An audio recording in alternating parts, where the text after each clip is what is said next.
এখন আমরা দেখব স্ট্রিং ম্যাচ মেথড। লাভ আমাদের একটা ভেরিয়েবল ডিক্লেয়ার করা আছে, কয়েক লাইন প্যারাগ্রাফ লেখা আছে। আমরা যদি এখান থেকে যে কোনো একটা বিষয় ম্যাচ করতে চাই, console.log আউটপুটের জন্য console.log লিখব, love.match একটা মেথড রয়েছে, এর মধ্যে কি ম্যাচ করতে চাই সেটা আমাদের দিয়ে দিতে হবে।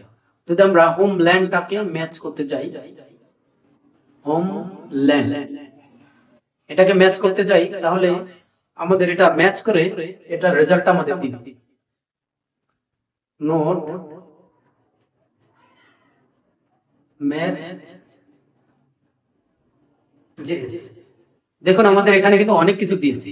এটা হলো আমাদের এই হোমল্যান্ডটা, এটা দিয়েছে একটা অ্যারে দিয়েছি, এটার মধ্যে এই যে যেটা ম্যাচ করতে চাচ্ছি সেটা দিয়েছে, ইন্ডেক্স নাম্বারটা দিয়েছে, কোথায় আছে সেটা, এবং এটার ইনপুটটা আমরা কি দিয়েছি, যে পুরো লাভ যে স্ট্রিংটা সেটা আমাদের দিয়েছি, এবং এটা যদি গ্রুপ থাকে গ্রুপ আনডিফাইন, গ্রুপ করা নাই সেটা আমাদের দিয়েছি। তো এইভাবে আমরা ম্যাচ করতে পারি।